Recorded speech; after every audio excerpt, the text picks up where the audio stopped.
Bonjour à toutes et à tous. Je vois qu'il est 14 heures, donc je vous propose qu'on démarre cet événement sans plus tarder, en attendant que tout le monde se connecte et nous rejoigne. Alors, vous ne voyez plus le titre du webinaire du jour, mais il s'agit bien cet après-midi de parler des tierces parties, comme cela vous avait été annoncé. Je vous signale, comme toujours, pour nos événements de ce type, que le webinaire est enregistré et ça permettra de le mettre en ligne sur la page de l'événement. Voilà, et également sur YouTube une fois qu'on aura fait les petites manipulations nécessaires suite à ce webinaire. Cela étant dit, donc je vous propose qu'on commence avec une question pour briser la glace. Le lien pour vous connecter à l'outil pour se faire Slido est dans le chat. Je viens de le remettre pour ceux qui nous ont rejoints entre-temps. Donc, il vous suffit soit d'aller sur slido.com et d'entrer le code tiers, comme cela s'affiche sur l'écran, ou de scanner le QR code. Cela est au choix. Et je signale à ma collègue qui partage la présentation que on voit l'écran, mais on voit l'interface du présentateur et pas le plein écran. Sinon, c'est pas drôle. Ça m'arrive tout le temps également. Et les écrans s'inversent. Voilà. En tout cas, n'hésitez pas à aller sur Slido pour vous connecter et je lance la première question pour savoir un peu qui est connecté cet après-midi. Nous voulons savoir pour quel type d'entité est-ce que vous travaillez. Donc, vous voyez un certain nombre de catégories. On utilise toujours les mêmes et donc vous y trouverez normalement votre bonheur si jamais vous avez toujours une catégorie autre aussi qui vous est proposée. Voilà. Et le résultat du Slido qui s'affiche en direct. Donc, on va vous laisser un petit instant. Donc, pour ceux qui viendraient juste de se connecter, donc on utilise, comme vous voyez, l'outil Slido et vous pouvez aller sur le site directement avec le code tiers ou bien scanner le QR code qui apparaît à la gauche de l'écran. La question étant, donc, pour quel type d'entité travaillez-vous? On voit que les personnes qui ont déjà répondu, on a 45% environ de personnes qui travaillent au sein de l'université, d'une grande école. 25%, au moment où je commente le résultat de personnes qui travaillent dans un organisme de recherche. 13% qui représentent le monde de l'entreprise. Voilà pour les catégories qui se détachent. Je vois encore qu'il y a quelques personnes qui répondent. Voilà, c'était une première question parce que c'est toujours intéressant pour nous de savoir qui se connecte. Donc, merci en tout cas pour vos réponses.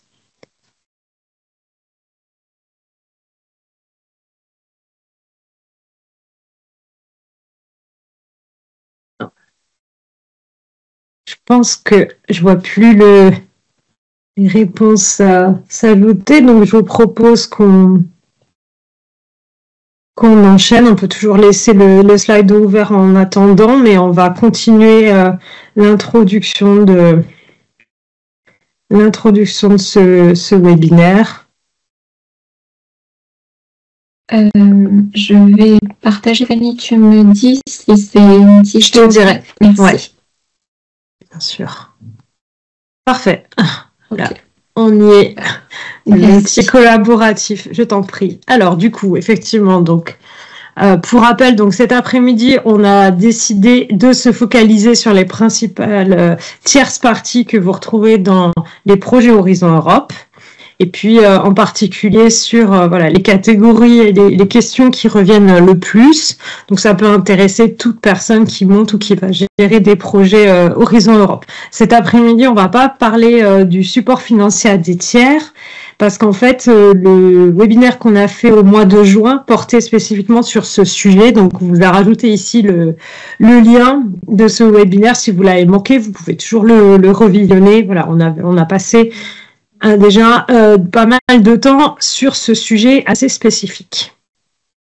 Cela étant dit, donc voilà les différentes parties pour que vous voyez un peu le programme de ce début d'après-midi. Voilà, donc on va présenter de manière générale ces tierces parties, puis on va passer par les différentes catégories: entités affiliées, tiers mettant à disposition des ressources en nature, partenaires associés, le sous-traitant sur la catégorie subcontracting, et puis ensuite, voilà, on conclura. Comme ça, vous savez comment est-ce que ça va s'organiser. Voilà. Alors, je vois des choses, hein, j'en profite pour vous rappeler, si je ne l'avais pas dit auparavant, que l'outil Slido servira aussi si vous voulez poser des questions. Donc, c'est ça. On ne gérera les questions que par ce biais-là. Ça nous aide à mieux prendre en compte et répondre par la suite à vos questions. On aura une session dédiée à cela un peu plus tard. Voilà. Donc rapidement pour vous présenter donc le PSN juridique et financier, on est là pour vous informer sur les conditions de participation du programme cadre Horizon Europe et encore quelques projets Horizon Europe qui se terminent sur les aspects juridiques et sur les aspects financiers généraux en appui de concert avec nos collègues PCN des différentes thématiques de ce programme. On a pour vous accompagner une hotline qui est ouverte et qui vous permet de poser un certain nombre de questions. Donc vous avez aussi des ressources que l'on met à disposition. Tout se retrouve sur notre site internet horizon-europe.gouv.fr. Et puis il y a aussi la communauté de relais. Vous pouvez vous y inscrire. Voilà, donc n'hésitez pas également à aller sur LinkedIn, c'est le dernier lien de la diapositive. Si vous voulez ne rien louper, vous abonnez à notre page. Donc l'équipe du PSN, actuellement, donc on est quatre personnes et on a une annonce qui tourne jusqu'à demain. On a une date limite, voilà, parce qu'on cherche à compléter l'équipe qui devrait être composée de 5 personnes au maximum. Voilà, donc ceci est une petite page de pub. Si quelqu'un peut être intéressé, n'hésitez pas. Voilà. Cela étant dit, je vous propose dès maintenant qu'on entre plus dans le vif du sujet avec une présentation générale des tierces parties.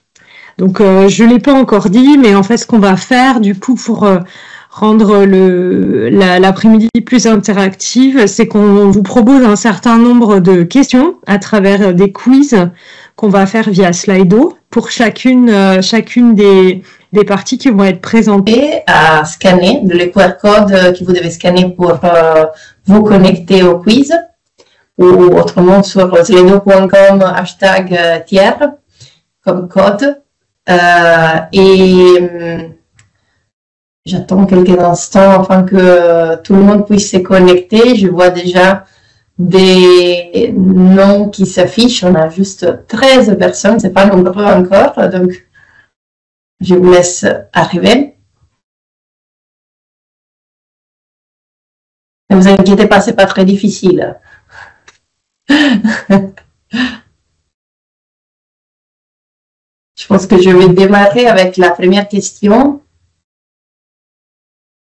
Et voilà, quelle est la différence entre participants et bénéficiaires dans un projet Horizon Europe? Je vous laisse lire et vous concentrer. Attention au temps qui passe parce que c'est pas illimité. Vous avez 40 secondes pour répondre.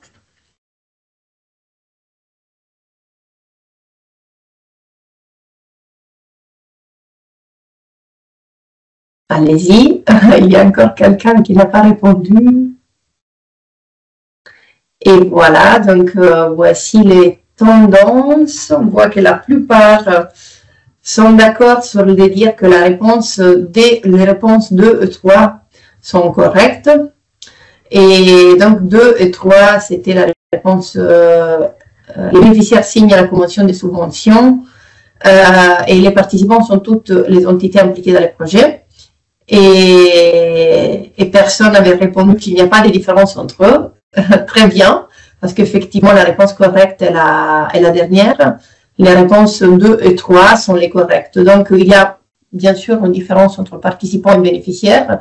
C'est un langage qui est utilisé dans Horizon Europe pour bien distinguer les bénéficiaires est celui qui signe la convention de subvention et participe à la mise en œuvre du projet, qui est responsable pour la mise en œuvre du projet. Par contre, les participants, c'est un terme beaucoup plus générique qui indique quelqu'un qui participe au projet, soit en tant que tierce partie ou en tant que bénéficiaire, mais qui n'est pas forcément lié avec la convention de subvention à l'autorité d'octroi. C'est un terme beaucoup plus générique. Deuxième et dernière question pour cette introduction. Est-il obligatoire d'inclure une tierce partie dans un projet?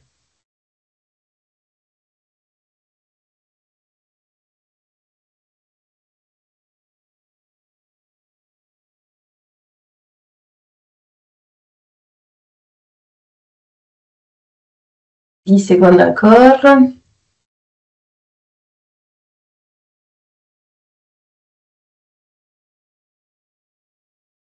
Et voilà. Et la plupart a répondu non, cela dépend des besoins du projet et ou des partenaires. Effectivement, c'est la bonne réponse. C'est absolument pas une obligation. C'est absolument pas quelque chose qui est indiqué dans l'appel à projet, mais c'est une réponse à un besoin spécifique du consortium ou du projet. Donc voilà pour un peu poser les contextes. On va y revenir tout de suite sur les détails. D'abord, je laisse la parole à Fanny pour introduire les sujets des tierces parties et après pour aller plus loin avec les autres détails. Merci Irénée. Donc, en effet, donc après ces petites questions, donc on l'a évoqué, voilà, vous l'avez vu, il y a effectivement une définition bien spécifique qui est la notion de bénéficiaire, qui désigne donc une entité qui va signer la convention de subvention, le Grant Agreement, et qui va donc de ce fait assumer un certain nombre de droits et d'obligations qui sont inscrites dans le contrat et dans le modèle de convention de subvention. Donc en amont, c'est vrai que c'est du coup des partenaires qui sont éligibles à participer à Horizon Europe et qui vont être financés parce que être signataire la convention de subvention permet d'être financé par l'Union européenne via ce biais.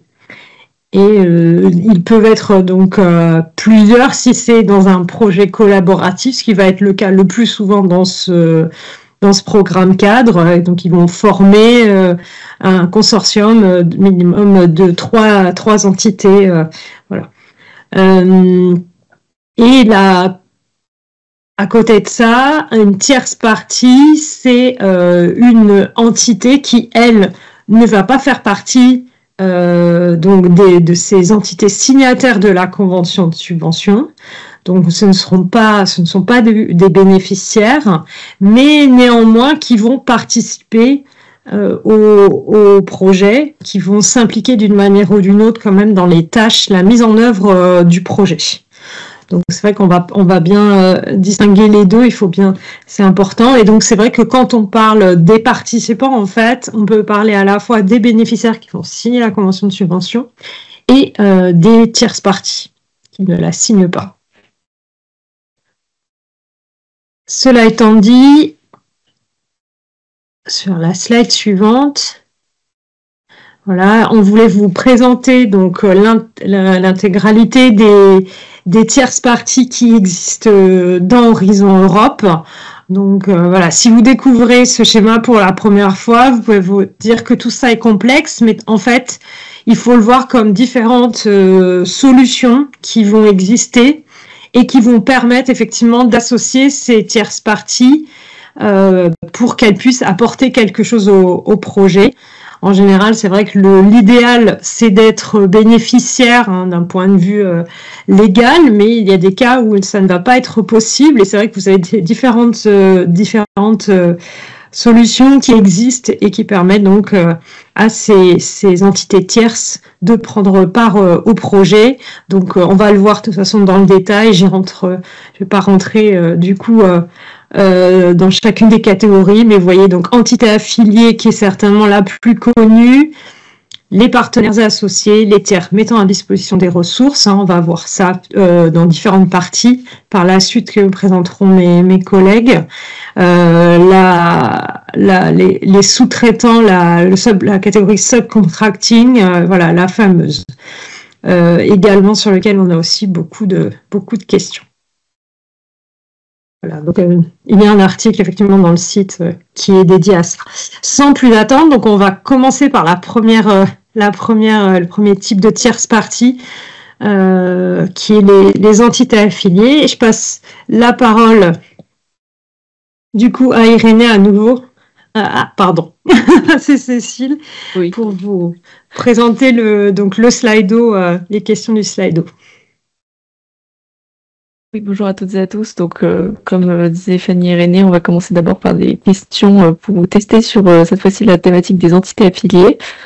Donc, on vous laisse vous reconnecter à Slido pour pouvoir participer, sachant que, encore une fois, vous avez entre 35 et 40 secondes pour répondre à chaque question, donc ça va assez vite et on va vous tester sur vos connaissances.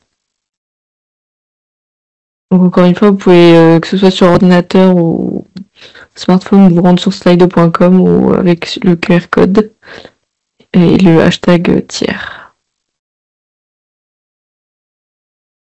On a récupéré quelques participants, on était à une cinquantaine tout à l'heure.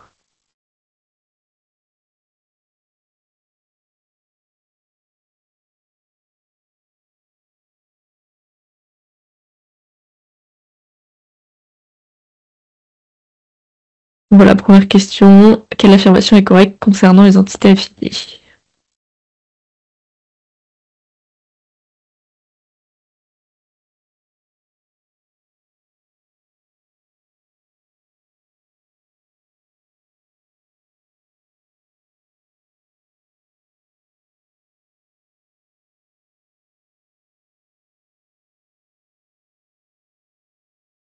Passe 10 secondes.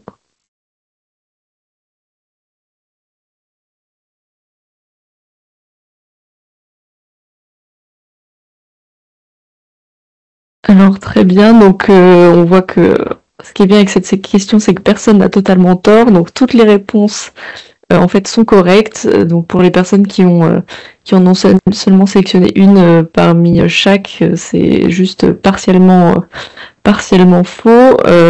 En fait, en effet, les entités affiliées doivent être à la fois identifiées dans la convention de subvention. Ça ne veut pas dire qu'elles signent cette convention, mais au contraire. Mais leurs coûts peuvent être déclarés, donc elles reçoivent du financement via le bénéficiaire et elles doivent avoir un lien juridique avec le bénéficiaire, en effet, ou un lien capitalistique, et je reviendrai dessus aux autres questions, puisqu'on va aussi en parler. Donc je veux bien, Irénée, que tu passes à la question suivante. Attention, oui, ça lance direct le compte à rebours. Les entités affiliées sont-ils éligibles? C'est la nouvelle question.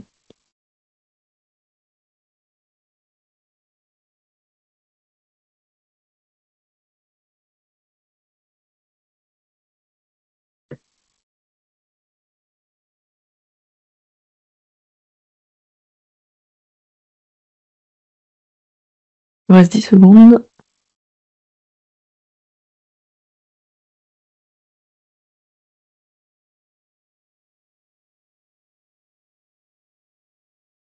On voit que vous êtes très aguerris sur les entités affiliées. Donc en effet, tous les coûts sont éligibles dès lors qu'ils sont correctement déclarés, puisqu'en effet, Comme les entités affiliées reçoivent du financement via le bénéficiaire, ils doivent évidemment respecter les règles, les mêmes règles que les bénéficiaires, à savoir des coûts réels, justifiés, liés à l'action. On va aussi demander aux entités affiliées de garder les pièces justificatifs, etc. Donc elles ne sont pas exemptes de respecter les règles. Prochaine question.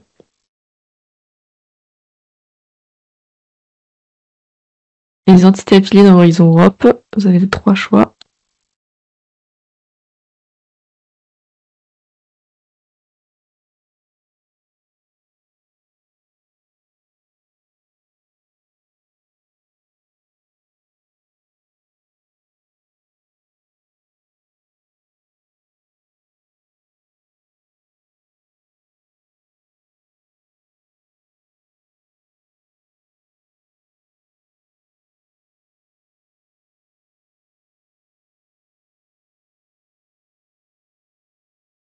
C'est un peu plus mitigé sur cette question. Donc en fait, les entités affiliées dans Horizon Europe doivent avoir un lien. Donc là, on n'a pas précisé, mais c'est légal ou capitalistique avec les bénéficiaires, mais elles ne signent pas la convention de subvention. Donc qu'est-ce qu'on entend par lien juridique? Donc ça peut être un acte juridique contraignant, comme par exemple un accord cadre de collaboration, une convention du MR ou un équivalent, ou une adhésion à une association. Un lien aussi, vous le verrez, capitalistique, ça peut être détention d'une part sociale ou d'une action, du capital social, donc voilà. Et qu'est-ce qu'on appelle préexistant? En fait, c'est que ça implique une collaboration entre l'entité affiliée et le bénéficiaire, qui est une collaboration scientifique, mais qui n'est pas limitée au projet. Donc c'est pas un accord que vous allez faire avec une entité en particulier, juste dans le cadre d'un projet Horizon Europe. C'est vraiment quelque chose qui existait déjà. Donc pour ça, c'est vrai que le système français est très friand des conventions du MR, donc c'est un exemple assez parlant sur ce point. Et elles ne signent pas la convention de subvention, puisqu'en effet elles sont liées aux bénéficiaires et que les actions passent par le bénéficiaire. Donc c'est en quelque sorte le bénéficiaire qui est responsable de l'entité affiliée qu'elle déclare. Et enfin une dernière question sur les entités affiliées. Quelle affirmation décrit correctement la différence entre un bénéficiaire, donc que vous a présenté tout à l'heure Fanny et René, et une entité affiliée dans Horizon Europe?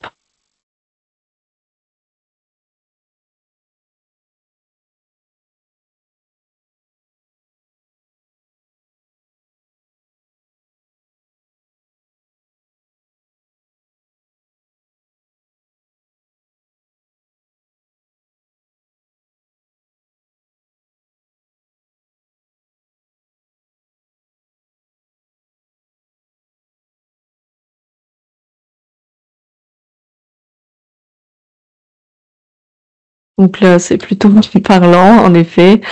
C'est le bénéficiaire qui reçoit la subvention parce que c'est le bénéficiaire qui va signer la convention avec la Commission européenne ou les agences exécutives, qui est responsable du projet. Et l'entité affiliée, cependant, contribue au projet par le biais du bénéficiaire. Donc elle a bien ses dépenses dans un état financier qui lui sont propres. Elle a elle-même des tâches qui sont attribuées. Elle utilise ses ressources, ses locaux. Mais elle reçoit le financement européen via le bénéficiaire. Voilà, donc avec ces questions, on voit que vous êtes plutôt connaisseur des entités affiliées. C'est quand même une tierce partie qui est plutôt répandue dans les projets européens. Et si on remet dans les slides, donc il n'y a pas grand chose de plus que je peux vous dire, seulement on vous a mis des exemples. Je vais laisser Cécile réussir à retrouver le bon endroit, mais on vous a surtout mis des exemples des membres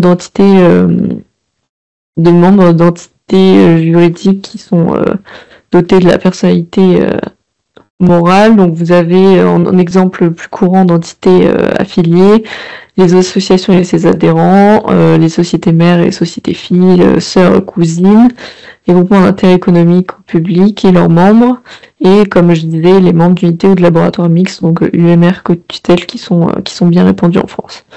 Donc voilà, vous avez maintenant les entités affiliées n'ont plus de secret pour vous. Passer maintenant au tiers mettant à disposition des ressources en nature, donc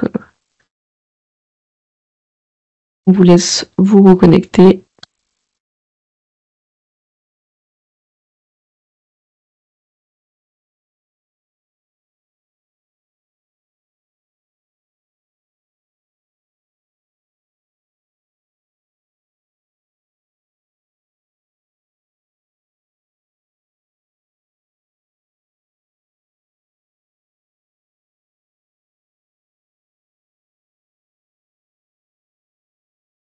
Je vois que d'autres personnes sont connectées au webinaire depuis, donc vous pouvez nous rejoindre sur slide2.com avec le hashtag tiers au pluriel ou via le QR code pour pouvoir répondre aux questions sur les différents types de tierces parties.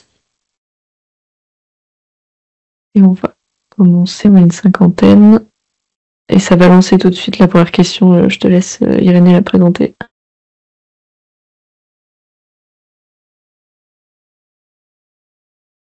Alors, les bénéficiaires doivent conclure un accord ad hoc mentionnant le projet avec l'entité mettant à disposition un personnel. Vrai ou faux?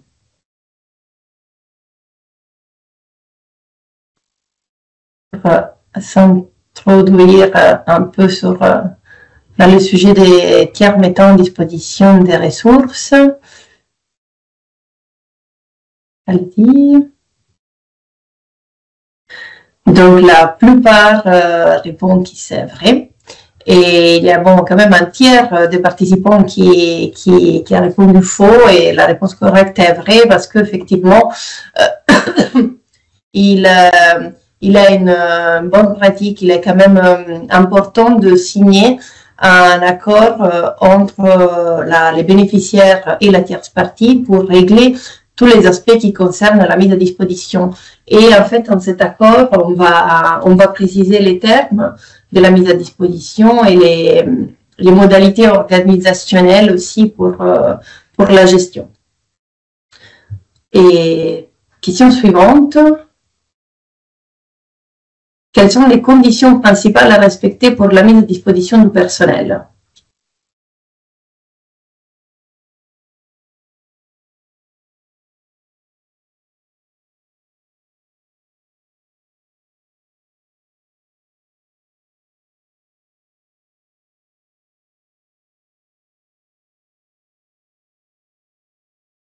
Dix secondes encore. 3 options de réponse. Il y a une seule réponse vraie, comme d'habitude. Et ça, c'est intéressant parce que c'est assez partagé. Bon, peut-être pour la première, il y a un peu moins de succès. Mais la deuxième est celle qui a plus de succès, presque 70% de réponses. Effectivement, c'est la réponse correcte parce que c'est la mise à disposition donne la possibilité donc de mettre à disposition du personnel, par exemple, par une tierce partie aux bénéficiaires. On va voir ça plus en détail tout de suite. Et les bénéficiaires, s'ils remboursent les coûts à la tierce partie, ils peuvent déclarer ces coûts dans son reporting financier. Donc, il y a la possibilité de déclarer les coûts par un bénéficiaire, pas par les bénéficiaires qui emploient la personne, directement sur le projet. C'est pas une obligation, c'est une option, parce que la mise à disposition peut être aussi faite à titre gratuit, comme on verra d'ici à peu. Mais juste une petite remarque sur la troisième option, qui je vois quand même qu'il y avait un petit peu de réponses, qui avait attiré quelques réponses. Il est important de souligner que les bénéficiaires, que la tierce partie ne peut pas facturer avec une marge, avec un profit. Il doit facturer exclusivement les coûts purs de la personne qui est mise à disposition. Donc, exclusivement les coûts qui encourent par lui-même pour cette mise à disposition.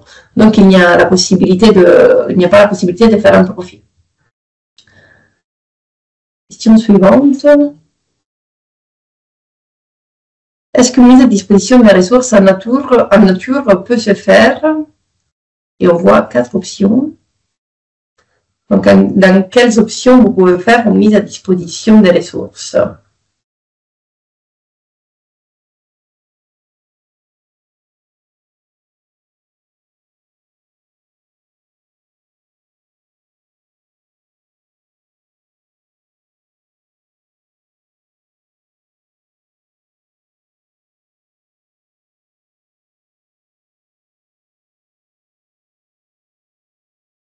Et voilà, donc effectivement, toutes les réponses sont correctes. Ça veut dire que les autres ne sont pas fausses, mais en même temps, ne sont pas complètes. Parce que mise à disposition en nature peut se faire soit entre deux entités publiques, soit entre deux entités privées, mais aussi entre une entité publique et une entité privée. Donc, n'importe quelle entité peut avoir les rôles de tierce partie qui met à disposition des ressources vers un bénéficiaire. Donc, il n'y a pas de statut spécifique qu'il faut garder. C'est vraiment une formule qu'on peut adapter à tous les types d'entités. Je pense qu'on a la dernière question. Les frais d'émission des personnels mis à disposition peuvent-ils être déclarés par les bénéficiaires? Vrai ou faux?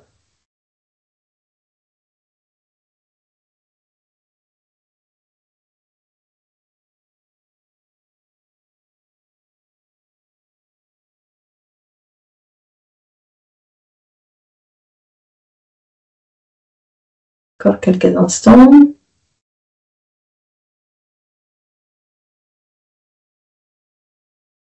Ah oui, je suis contente de voir cette réponse. Effectivement, vous avez bien raison.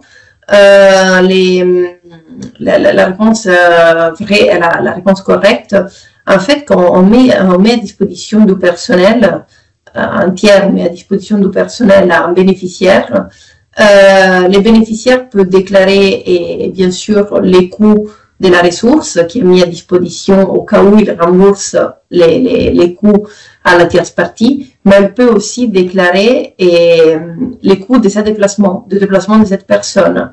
Et donc, tout ce qui va avec, ça fait partie des éventuels coûts qui sont gérés et déclarés par les bénéficiaires. Donc voilà, je pense qu'on a terminé avec les quiz. Je vois que quand même les réponses ont été assez positives, assez bonnes. Donc on peut faire un petit focus pour rentrer un peu plus dans les détails sur la mise à disposition qui est quand même, c'est sûrement une tierce partie et la moins utilisée, on peut dire, entre toute l'écosystème des tierces parties qui peut exister dans Horizon Europe, mais c'est bien de connaître quels sont les détails, qui ça existe et comment ça fonctionne, parce que parfois ça peut correspondre vraiment à votre besoin. Alors, dans le cadre d'un projet Horizon Europe, une tierce partie, une organisation tierce qui n'est donc pas bénéficiaire dans un projet, peut mettre à disposition des ressources en nature à un bénéficiaire. Cette tiers ne signe pas la convention de subvention parce que, comme on a vu tout à l'heure, il est une tierce partie, donc seulement les bénéficiaires signent la convention de subvention. Et ça veut dire qu'il n'est pas responsable directement vis-à-vis de l'autorité d'octroi, mais c'est plutôt les bénéficiaires auxquels il met à disposition des ressources qui sera responsable vis-à-vis de l'autorité d'octroi. Et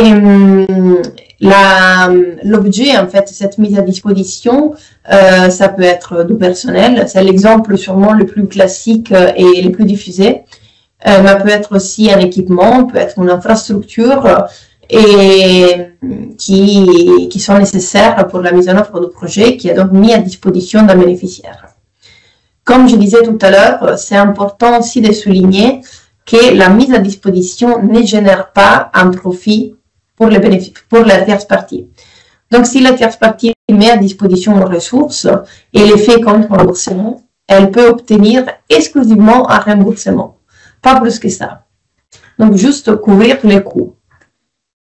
Et dernier élément pour décrire cette tierce partie, dans la partie B de la proposition, donc au moment du montage du projet, si vous voulez vous en servir d'une mise à disposition à titre gratuit, vous devez remplir les tableaux 3.1G du template de la proposition, donc de la partie B du Canva des propositions.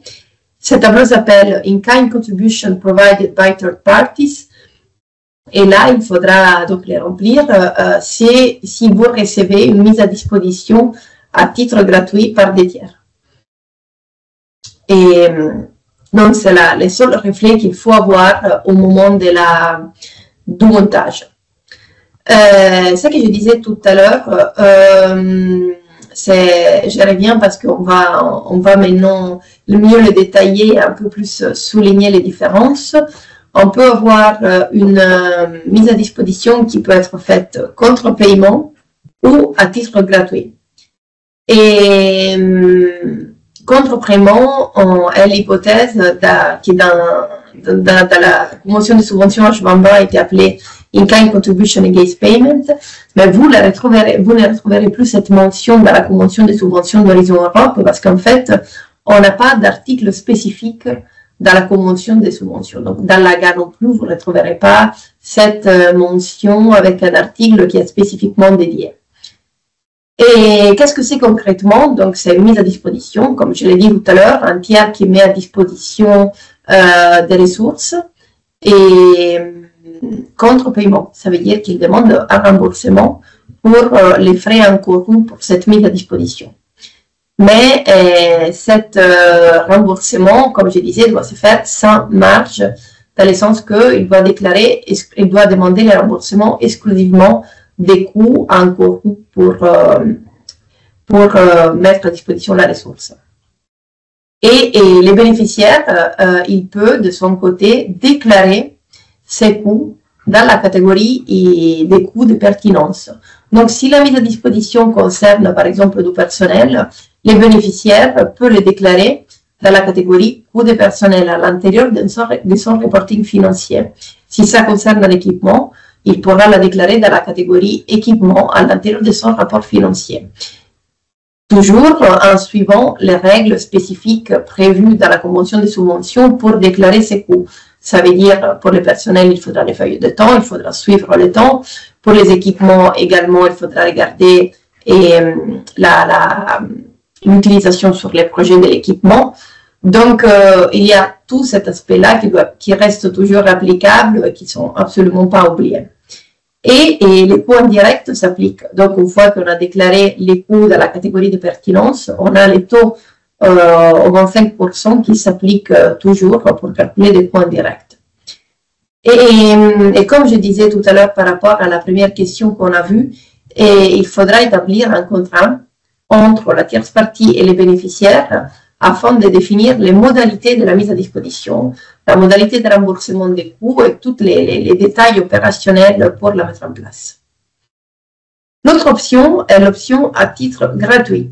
Et cette option est bien mentionnée dans la convention de subvention, dans la GA, dans les Model Grant Agreement, vous retrouverez à l'article 9.2 un article dédié. Et en fait, cet article prévoit l'hypothèse dans laquelle cette mise à disposition est faite par un tiers. À titre gratuit, ça veut dire sans demander un remboursement. Donc, ça veut dire que cette mise à disposition coûte rien aux bénéficiaires. Et par conséquent, s'il coûte rien aux bénéficiaires, si ça coûte rien aux bénéficiaires, il n'a rien à déclarer. Et donc, dans ces cas-là, il n'y a pas besoin de l'indiquer à l'intérieur du rapport financier, d'indiquer les coûts, parce qu'il n'y a aucun coût, effectivement, qui est encouru par les bénéficiaires. Donc, il n'y a pas d'impact sur la gestion financière d'un projet. C'est juste que la ressource est mise à disposition et travaille dans l'équipe ou est utilisée dans l'équipe dans les cas où il s'agit d'un équipement. Et pour terminer, juste quelques exemples de mise à disposition des ressources qu'on peut retrouver dans les quotidiens des projets. Et par exemple, mise à disposition contre remboursement, c'est un peu ce que j'ai mentionné tout à l'heure, mise à disposition des personnels, donc une entité qui met à disposition par exemple un chercheur aux bénéficiaires et demande les remboursements du salaire et des charges salariales pour les temps que la personne a travaillé sur les projets. Et donc, cette mise à disposition est contre remboursement. Et ça veut dire que donc, le bénéficiaire peut déclarer ses coûts sur la base du temps que la personne a travaillé sur les projets. Ou autrement, ça peut avoir comme objet un équipement. Et donc, pareil, c'est un équipement qui est mis à disposition du bénéficiaire. Et les bénéficiaires remboursent les coûts d'utilisation de l'équipement pour le temps qu'il a été utilisé sur le projet. Donc, c'est pour ça qu'il peut le déclarer après dans la catégorie équipement dans son rapport financier. Et les exemples pour la mise à disposition gratuite existent aussi dans la réalité. Par exemple, des agents publics qui sont affectés à un établissement et le coût est pris en charge en centrale.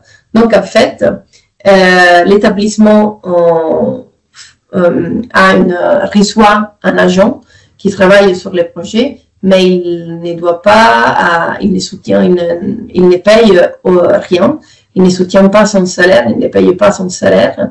Et donc, c'est une mise à disposition qui est faite de l'État vers l'établissement complètement gratuitement. Donc, il n'y a rien à déclarer. Et aussi, ça peut concerner aussi des équipements qui sont mis à disposition sans demander un remboursement par un tiers vis-à-vis de l'entité bénéficiaire.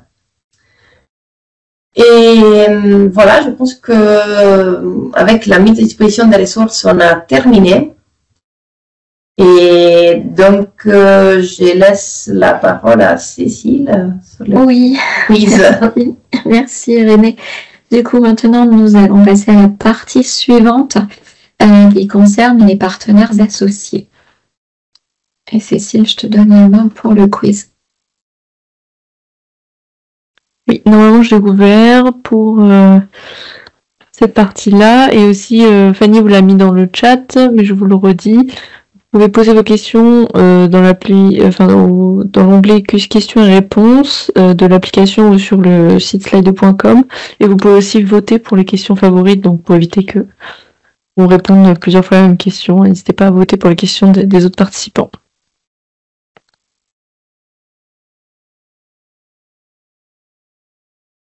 Il y a 2 questions, c'est ça, sur les partenaires associés, Cécile? 3. Okay, merci, je me souvenais plus.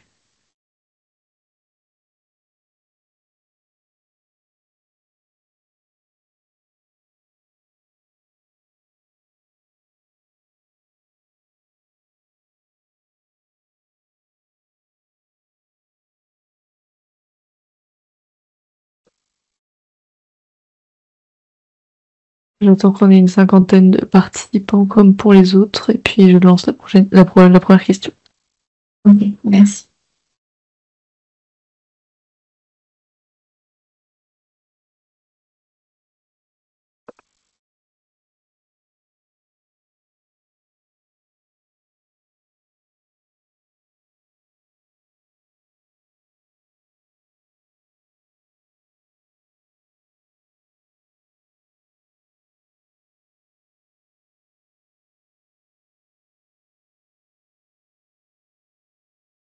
Je lance, je vois que certaines personnes se sont démotivées pour répondre au quiz. Donc je lance la première question. La première question, toute simple. Un partenaire associé reçoit un financement de la Commission européenne dans le cadre d'un projet Horizon Europe. Vrai ou faux?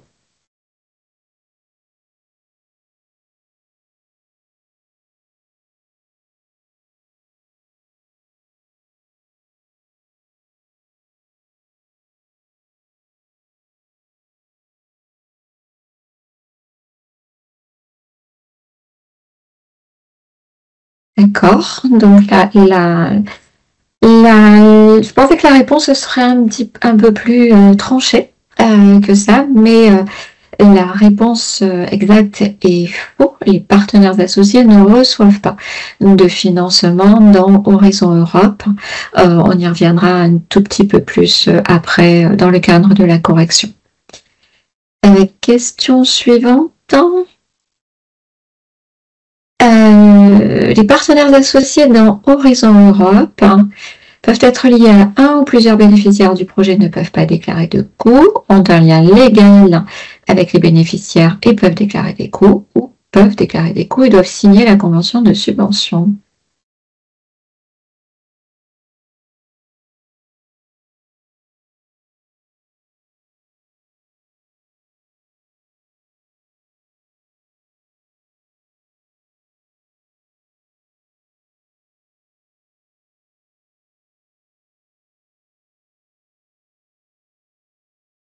Et donc, la réponse exacte est la première proposition. Là aussi, je pensais que ça serait plus tranché compte tenu de la question précédente d'ailleurs. Donc oui, les partenaires associés peuvent être liés à un ou à plusieurs bénéficiaires dans le cadre d'un projet, mais ils ne reçoivent pas de financement, comme ça a été dit sur la question précédente. Et dernière question, est-ce qu'un autre bénéficiaire du consortium peut prendre en charge les missions des personnels du partenaire associé?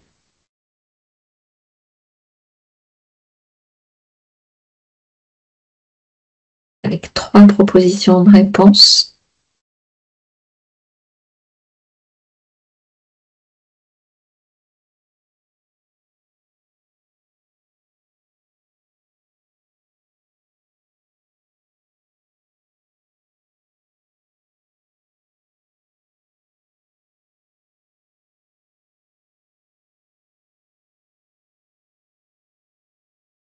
Alors là encore, les réponses sont assez différentes, mais la réponse exacte est la deuxième proposition, c'est-à-dire que la réponse est non, parce que c'est un contournement des règles du programme, c'est-à-dire qu'on ne doit pas se servir de la mécanique d'ajout d'un partenaire associé pour lui permettre de recevoir du financement.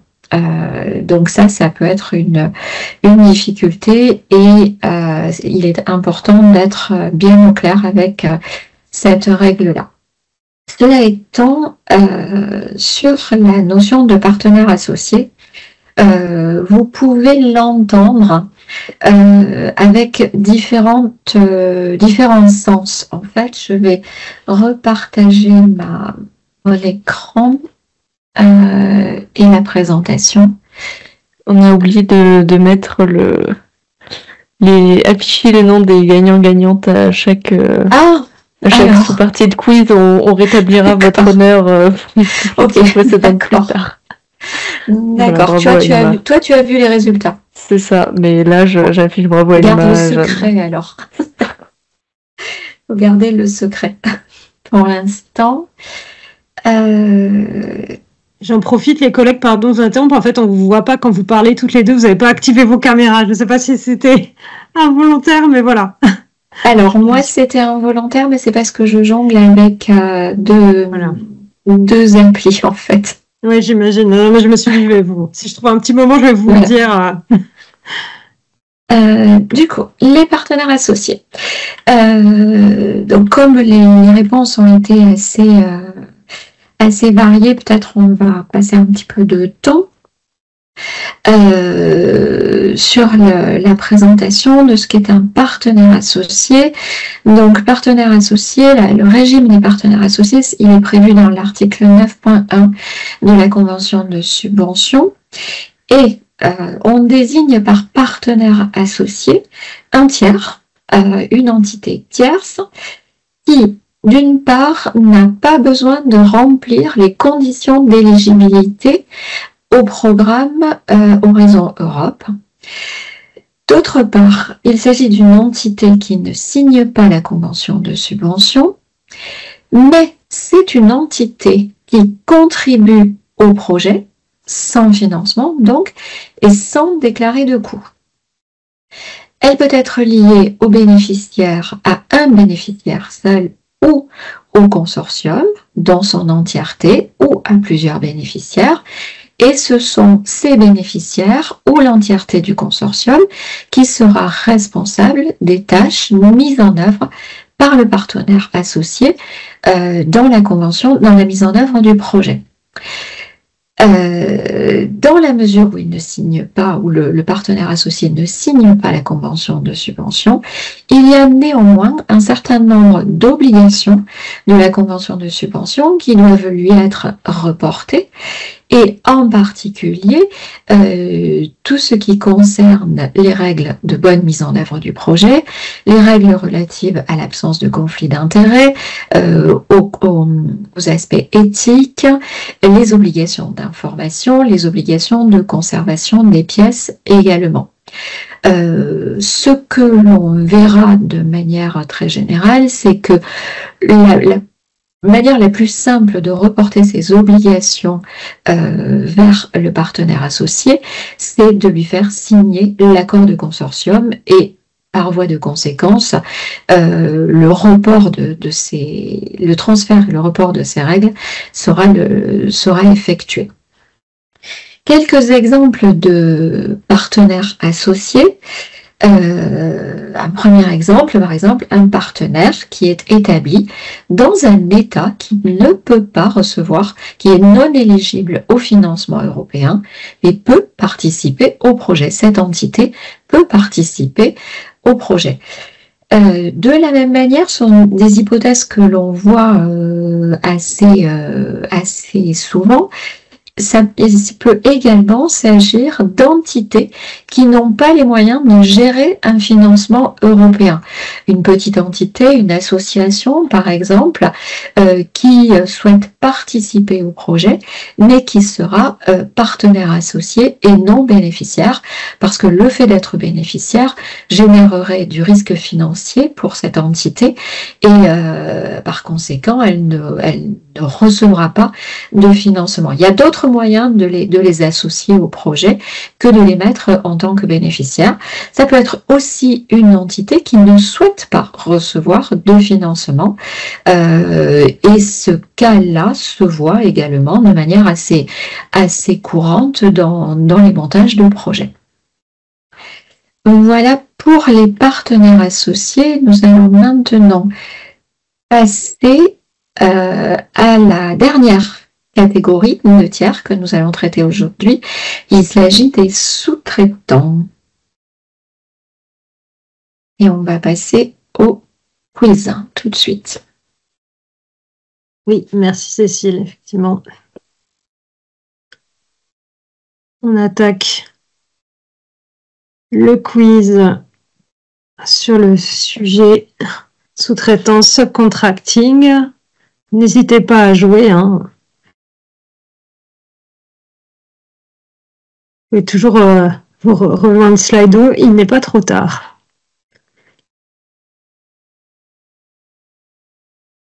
Ok, alors, on a un peu plus de la moitié des effectifs. Ah, on gagne en joueurs, très bien. Bienvenue. Slido n'aura plus de secret pour vous. Allons-y peut-être. Première question. Le sous-traitant peut être propriétaire d'un résultat du projet comme un bénéficiaire. Est-ce que cela est vrai ou est-ce que cette affirmation est fausse?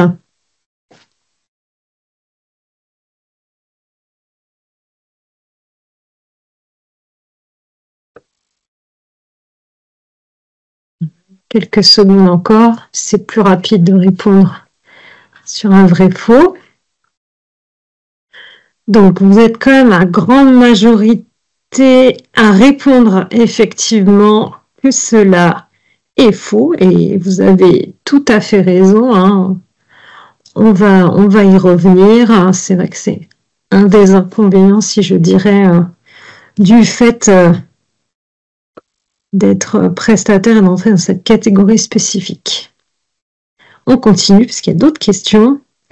Quelles sont les conditions d'éligibilité des coûts de sous-traitance, subcontracting cost, la fameuse catégorie? Première option, un meilleur rapport qualité-prix et le respect des règles d'achat de la convention de subvention. 2, un meilleur rapport qualité-prix uniquement. 3, un meilleur rapport qualité-prix où le prix le plus bas est le respect des règles d'achat du bénéficiaire.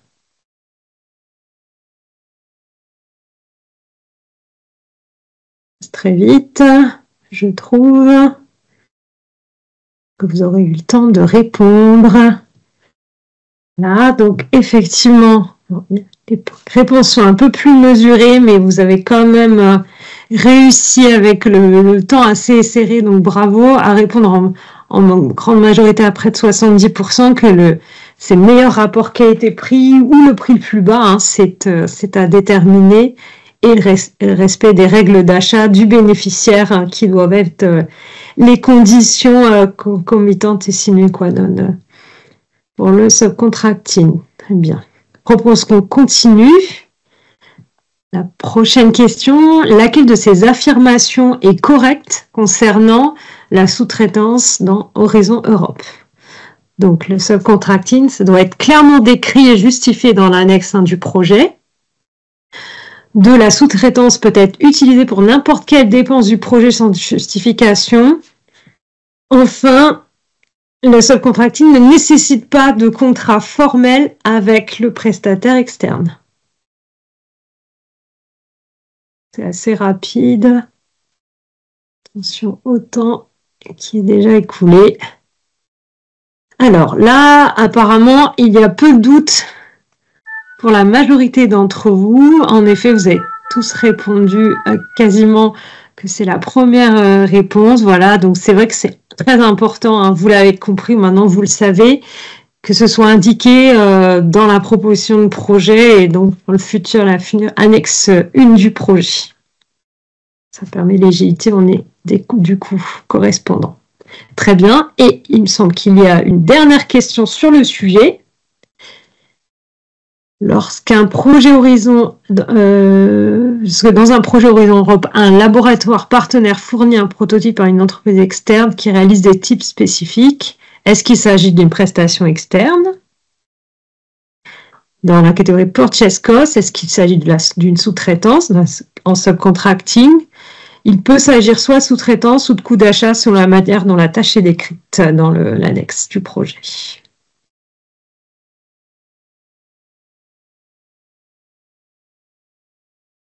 Quelques secondes encore. Ça va toujours relativement vite. J'espère que c'est pas trop rapide pour vous.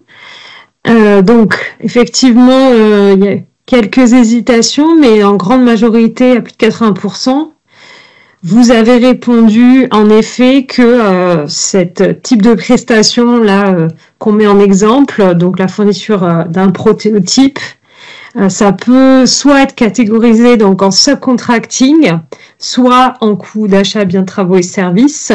C'est vrai que ça va dépendre en effet de la manière dont cela va être décrit dans le projet, et c'est toute la difficulté en fait de l'exercice sur le sujet. Voilà, merci en tout cas pour votre participation. Donc on voit là que pour ce quiz-ci, c'est Sandrine qui a été la plus rapide. Bravo Sandrine. Très bien. Alors maintenant qu'on a posé ces questions, que vous y avez répondu, un petit résumé des infos à avoir en tête concernant cette catégorie spécifique subcontracting qui est catégorie tierce partie. Donc c'est vrai que moi j'ai tendance à beaucoup utiliser ce terme subcontracting. C'est pas que j'aime les anglicismes, mais c'est toujours j'ai peur qu'on fasse qu'on confonde avec la définition de la sous-traitance française et ce que la Commission européenne, dans les règles du programme cadre, elle va définir comme une sous-traitance. Donc là, en fait, on va parler concrètement dans Horizon Europe de la réalisation d'une tâche ou d'une sous-tâche qui va être confiée donc à un tiers, donc qui n'est pas par définition un bénéficiaire de ce projet, qui ne fait pas partie du consortium. Donc cette tâche scientifique, technique ou ce bout de tâche, il va être évidemment prévu, on l'a vu, c'est indispensable au plan de travail, ça fait partie de l'annexe technique et on aura bien du coup décrit que ça doit être fait donc en subcontracting, mais ça peut être que limité à une partie du projet. C'est vrai que voilà, comme encore une fois, si cette activité elle est trop importante, il faut se demander si ce tiers il n'a pas vocation à devenir bénéficiaire et intégrer en fait le consortium.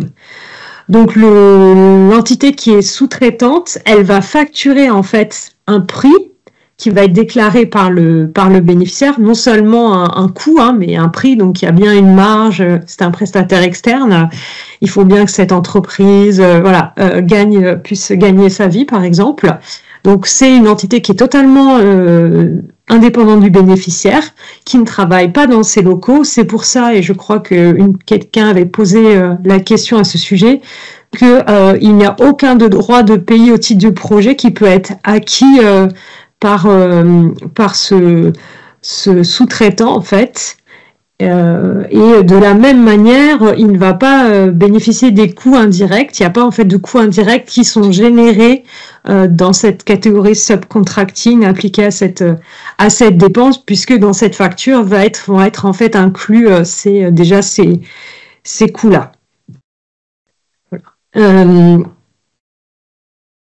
Si on continue dans les diapositives, du coup, on voulait mettre en exergue donc bien la différence, parce que c'est vrai que ça fait l'objet de beaucoup de questions, donc entre cette fameuse catégorie et ce type de tiers qui est le sous-traitant, et ce qu'on va plutôt déclarer dans la catégorie prestation, la catégorie en fait classique autres biens, travaux et services.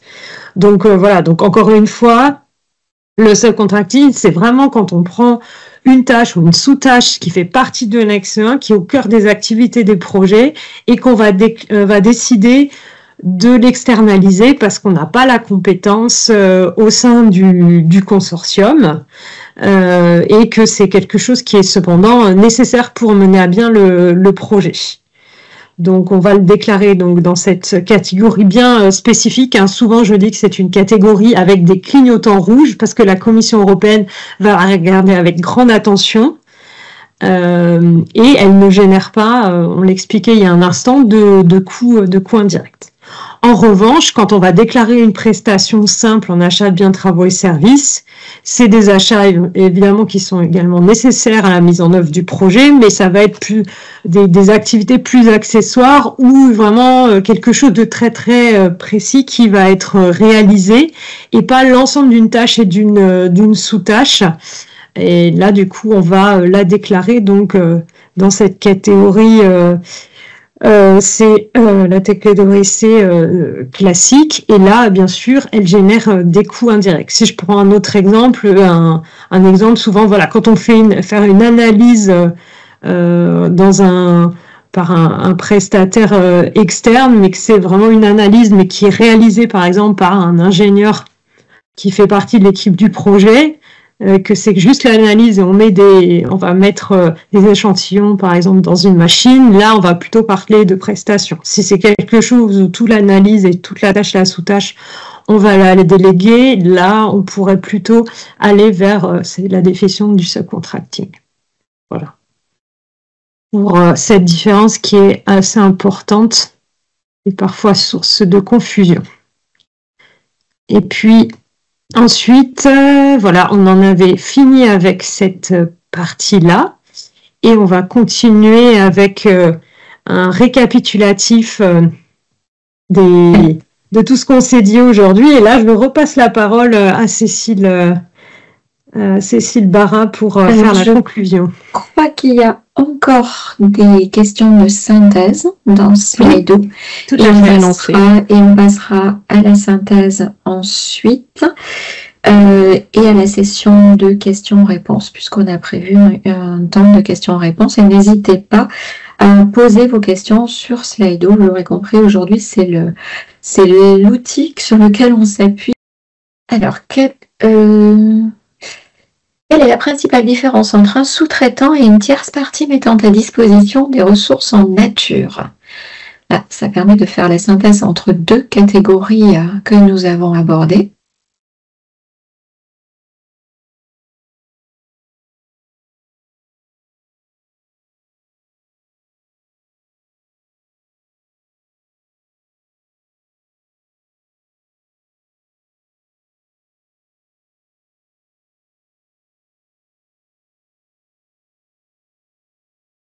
Je vois que les concepts sont plutôt compris. La réponse exacte est la première question, puisque comme Fanny vient de le dire, le sous-traitant, le sous-contractant agit bien sur la base d'un contrat commercial avec une marge, etc. Alors que le tiers qui contribue en nature au projet met à disposition des ressources gratuitement ou à un coût, mais ce n'est pas lié à un contrat commercial et il ne peut pas y avoir de marge, bien évidemment.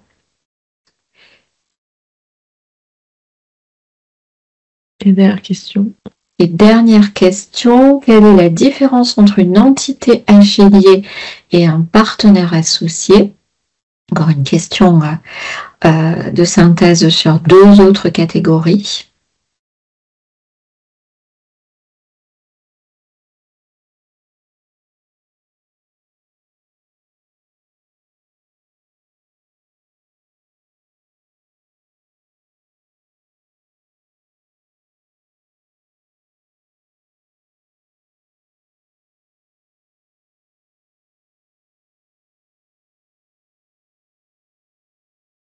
D'accord.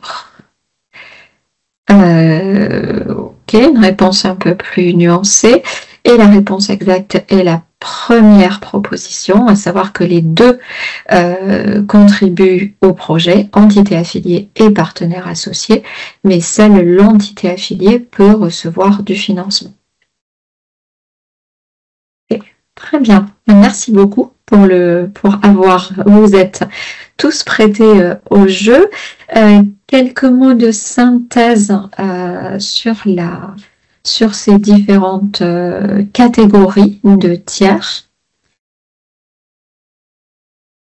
Et puis nous passerons à la session de questions-réponses, puisque j'ai vu qu'il y avait pas mal de questions qui ont été posées sous Slido. J'ai vu qu'il y en avait dans le chat aussi, et pensez à les poser sous Slido parce qu'on ne répond pas nécessairement aux questions qui sont posées dans le chat. Et en parallèle, j'ai lancé la question de...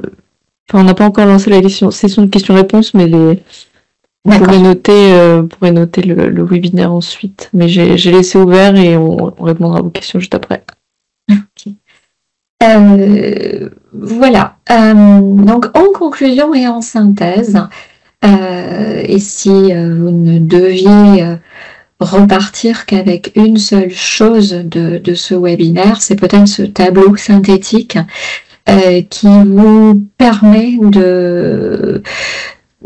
pour chacune des catégories de tiers, de savoir qui fait quoi, qui est éligible à quoi et où est-ce que les choses doivent être décrites. C'est la manière la plus synthétique que l'on a pu trouver pour vous présenter les choses. Et vous pouvez avoir une lecture croisée de ce tableau. Vous pouvez également, parce que c'est également un point de vigilance, vous reporter à la convention de subvention, et en particulier dans tous les éléments qu'il y a à titre de préambule, parce qu'il est important de rappeler que une entité ne peut pas cumuler plusieurs rôles dans un projet, et tout ça est décrit dans le préambule et les éléments introductifs de la convention de subvention, et en particulier sont des points de vigilance quand vous accompagnez le montage des propositions. Il est important de bien avoir en tête qu'un bénéficiaire ne peut pas être bénéficiaire et entité affiliée, qu'un bénéficiaire ne peut pas être bénéficiaire et sous-traitant, et qu'il y a des incompatibilités en termes de montage que vous devez avoir en tête lorsque vous accompagnez vos projets.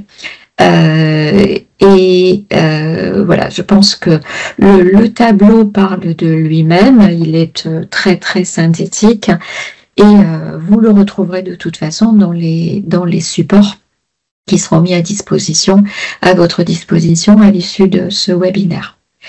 On va peut-être passer sans plus tarder à la session de questions-réponses et nous aurons à la fin également notre traditionnelle enquête de satisfaction. Donc ne partez pas avant d'avoir complété ce petit questionnaire de satisfaction. C'est important pour nous de pouvoir avoir votre retour et c'est le seul moyen que nous ayons d'avoir votre retour sur les webinaires que nous organisons. Du coup, c'est toi qui gardes la main, Cécile, sur le Slido? Oui, je continue de l'afficher. Ok.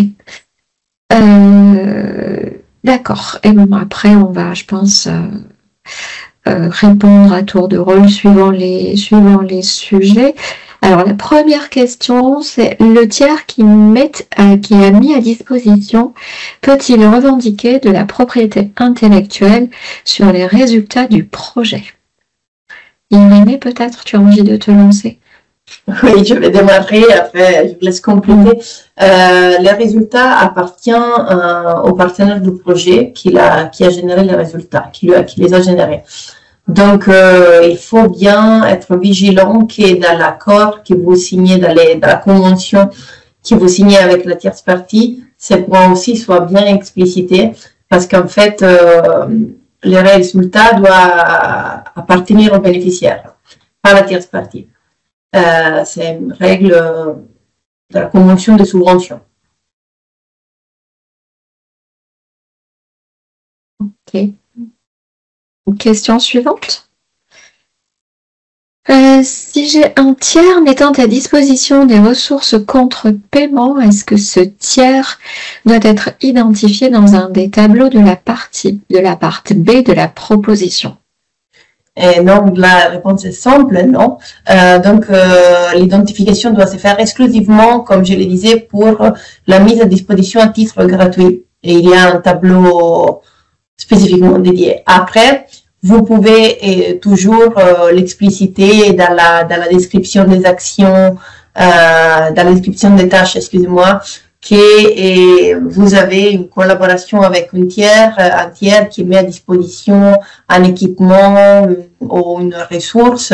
Ça c'est pour valoriser ce type de collaboration. Mais il n'y a aucune obligation et donc il n'y a pas des parties spécifiques à remplir. Merci. Question suivante. Dans le cas de deux entités juridiques d'un même groupe, qui pourraient être des entités affiliées, une mise à disposition gratuite et ponctuelle, par exemple pendant 3 mois, d'une personne X entre ces deux entités, doit-elle également faire l'objet d'un accord de coopération déclaré auprès de la Commission? Est-ce que je me lance et vous complétez, vas-y, collègues. Alors du coup effectivement c'est compatible parce qu'il y a des combinaisons qui sont possibles entre les tierces parties et d'autres qui ne le sont pas. Celle-ci a priori, et d'ailleurs c'est indiqué, vous avez une partie introductive dans le modèle de grande convention de subvention à noter. Alors c'est les pages 10 à 13 dans la version actuelle, si vous visualisez pas. Voilà, donc c'est vrai qu'on parle de ces combinaisons et des différences entre les tierces parties.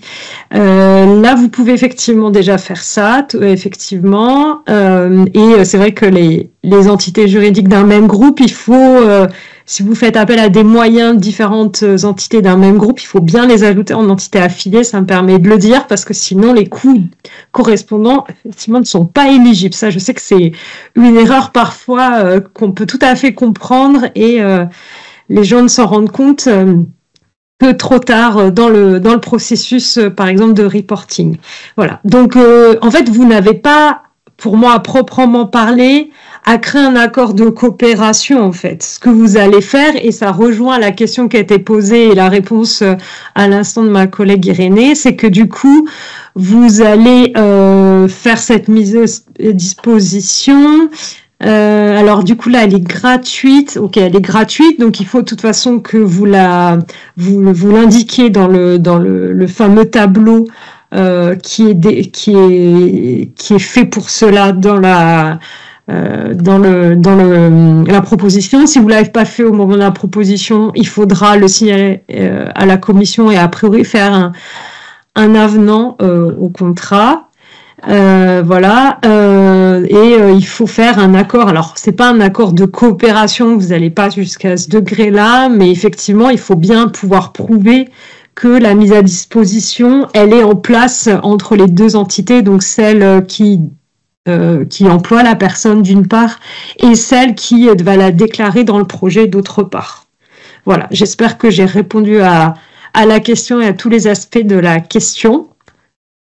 Ça m'a permis de faire d'avoir une vision un peu globale. Donc, merci. La question suivante, toujours sur la mise à disposition. Est-ce que la personne mise à disposition doit être physiquement sur le même site que le bénéficiaire? Et là, la réponse est en principe oui, dans le sens que il y a des conditions qui doivent être respectées pour la mise à disposition. Et de manière générale, la GA prévoit que il faut respecter et il faut que la personne travaille dans des conditions similaires à celles de personnes qui travaillent dans les bénéficiaires, au sein des bénéficiaires. Donc, c'est l'article 6.2.1.3 qui spécifie qu'est-ce que ça veut dire conditions similaires. Et entre les conditions similaires, il y a aussi la question de présence, en fait, qu'il faut que les mêmes règles qu'on applique au sein de l'entité s'appliquent aussi à la personne mise à disposition. Et après, il peut y avoir des exceptions dans les cas où, par exemple, on a des personnes qui sont recrutées et qui les tiers est à l'étranger, par exemple, dans un autre pays. Mais sinon, à la base, on applique les mêmes conditions de présence qui s'appliquent pour les employés du bénéficiaire. Donc, avec le télétravail et tout ça, bien sûr, de manière homogène, on peut dire. Merci René. Question suivante, toujours sur la mise à disposition, qui suscite beaucoup de questions. Ouais. Le tiers qui a mis à disposition gratuitement du personnel doit-il toujours remplir des feuilles de temps? Donc, est-ce que le personnel mis à disposition plutôt doit-il toujours remplir des feuilles de temps? Absolument, oui, je le disais aussi lors de la présentation, surtout dans les cadres de la mise à disposition au contre-paiement, en fait, parce que c'est là qu'il y a des coûts à déclarer, excusez-moi. Il faut pouvoir calculer les coûts. Et donc, pour calculer les coûts de personnel, on sait très bien qu'il faut tracer les temps. Il faut connaître les coûts journaliers et tracer les temps. Et donc, c'est pour ça que l'obligation aussi retombe sur la personne qui est mise à disposition. Si on veut déclarer ses coûts, il faudra qu'il y ait un suivi du temps passé sur le projet. Donc, la question porte sur la mise à disposition à titre gratuit. Excusez-moi, la réponse est non, en fait. Oui. Dans ce cas-là, la réponse est non, il n'y a pas de feuille de temps à fournir. Si, non, il n'y a pas de... Bah si, parce que ce que tu viens de dire, ça marche aussi, René, pour les mises à disposition à titre gratuit. Mais en fait, à la base, tu n'as pas des coûts à déclarer pour la mise à disposition à titre gratuit. Tu déclares un coût. Si, vis-à-vis de la CE, tu déclares un coût, c'est juste que désolé. Oui, pardon, désolé, je me suis permise parce que... Donc, non, tu as raison, oui. Oui. Tu as raison, j'ai dit vraiment n'importe quoi. La déclaration s'est faite également dans la mise à disposition à titre gratuit, donc la réponse est oui. Il n'y a pas de coûts pour les bénéficiaires, mais ils déclarent les coûts, donc la réponse est oui. Ouais. C'est vraiment un cas en fait abscon parce que dans les règles de participation elles-mêmes c'est une exception qui vraiment fait exception, donc c'est pour ça que c'est assez tordu et qu'on a du mal tout à rester dans le bon cadre, mais voilà. Dans un cas il y a remboursement au tiers, dans l'autre cas il n'y a pas de remboursement, Oui. mais l'obligation de déclarer le temps reste la même puisqu'il y a des coûts associés. C'est ça. Question suivante, toujours sur la mise à disposition. Pour les tiers mettant à disposition des ressources, faut-il fournir un accord de collaboration dans la proposition au moment de la soumission? Là, la réponse est non. Non, en plus, c'est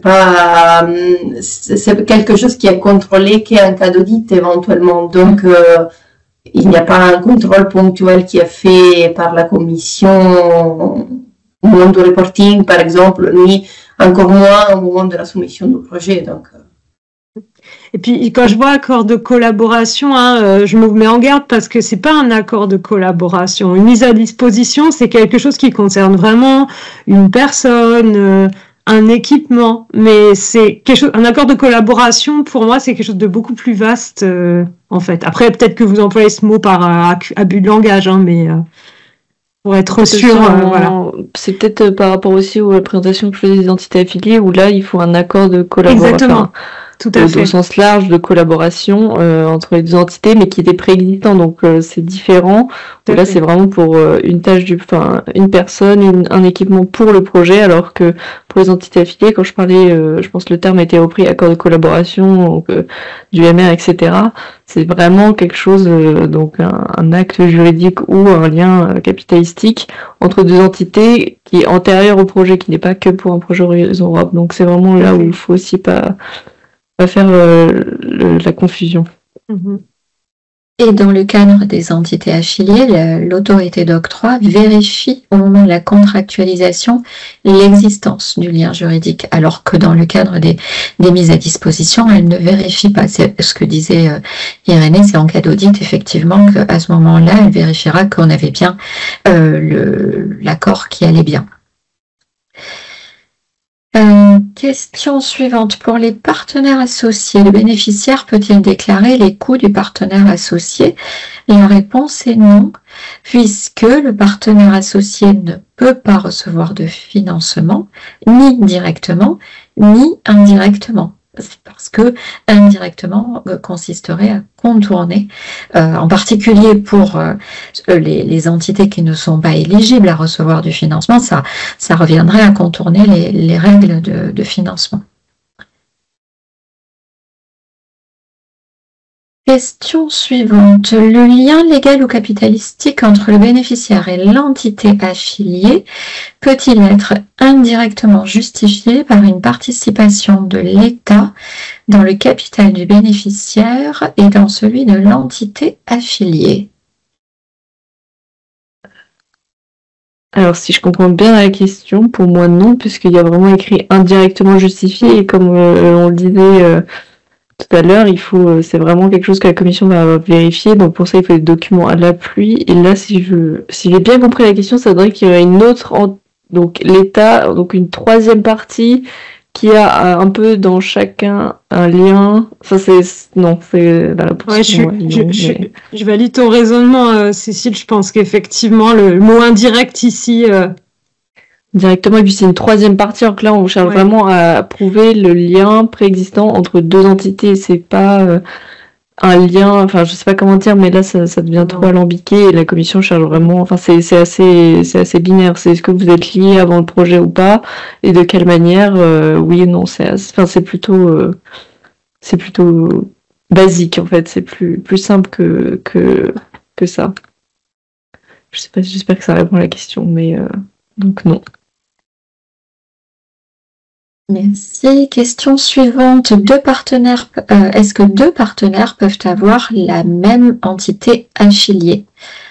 Et là, la réponse est oui, bien sûr, sous réserve d'avoir le lien juridique avec chacun des bénéficiaires.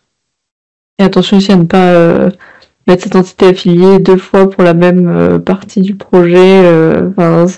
Normalement, elle n'est pas déclarée de la même façon. Sinon, ça serait double financement des mêmes activités pour l'entité si elle fait deux fois le... Et il me semble que ce n'est pas possible sur le portail du participant quand on déclare les entités affiliées, qu'on ne peut pas les déclarer plusieurs fois. On est obligé de les déclarer une seule fois, mais avec des liens différents. Si mes souvenirs sont bons. Voilà, ça règle le problème.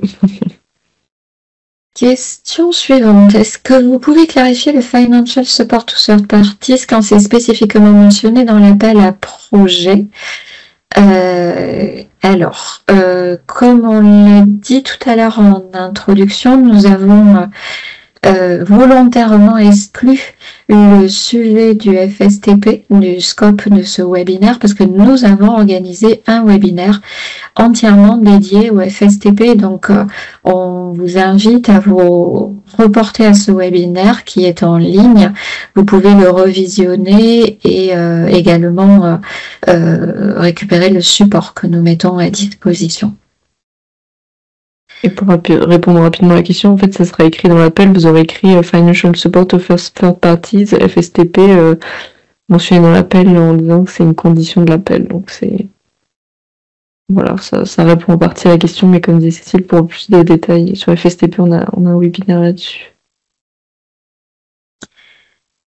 Question suivante. Le tiers peut-il facturer avec une marge sans que cette marge soit déclarée lors de la soumission des coûts par le bénéficiaire? Alors, la difficulté, c'est de savoir de quel tiers on parle.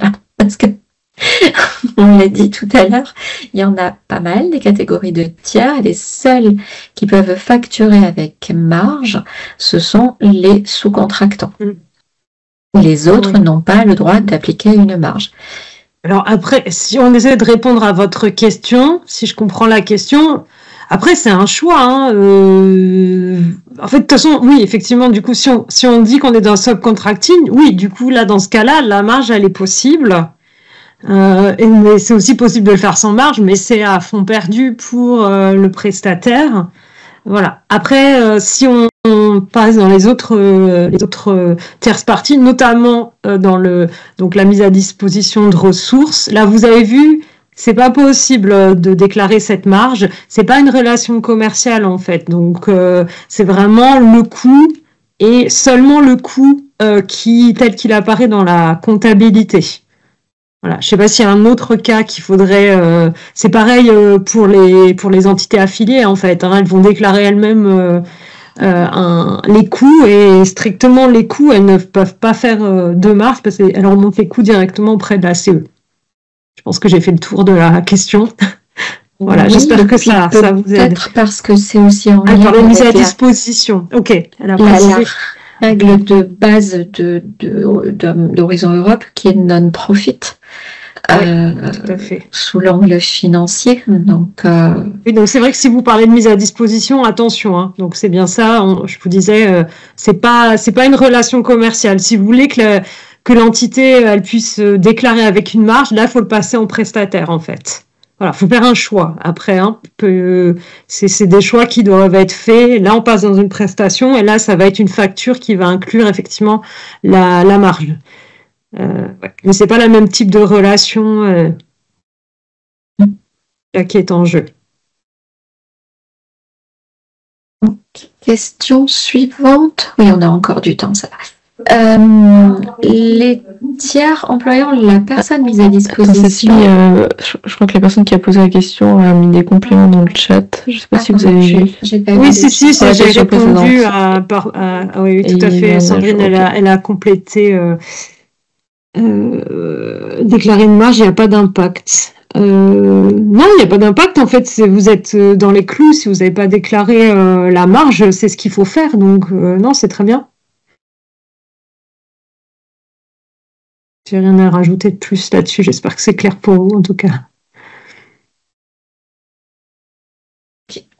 Donc, question suivante. Le tiers employant la personne mise à disposition ne demande le remboursement que d'une partie de son salaire et est OK pour laisser au labo le reste du coût remboursé. Excusez-moi, il y a quelqu'un qui a un micro ouvert.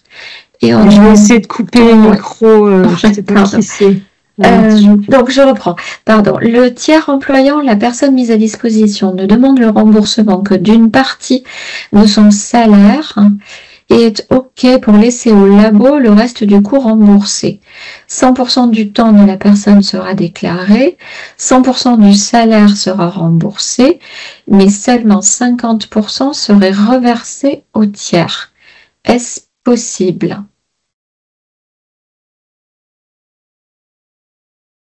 Je suis un peu perdue de la question. Oui.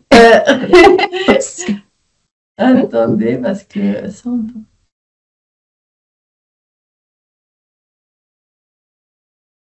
En fait, c'est un remboursement Donc, partiel. partiel, Oui. exactement, oui. Je pense que c'est possible. Mais... 100% du temps de la personne sera déclaré, 100% sera remboursé. Ben, je ne comprends pas la différence quand la personne dit 100% du salaire sera remboursé, mais seulement 50% sera reversé au tiers. C'est vrai que le bénéficiaire, il récupère 100% du coût de la personne parce qu'elle déclare 100% de son temps. Mais par contre, le reversement, tu vois, vis-à-vis son employeur de base, c'est que à 50%. Et en fait, les bénéficiaires peuvent déclarer seulement les coûts qui retombent sur lui. Donc, si lui, il rembourse, il reverse au tiers que les 50%, c'est seulement les 50% qu'il peut déclarer. Il ne peut pas déclarer plus parce que c'est pas un coût encouru. Donc, la première partie, 100% du temps de la personne sera déclaré.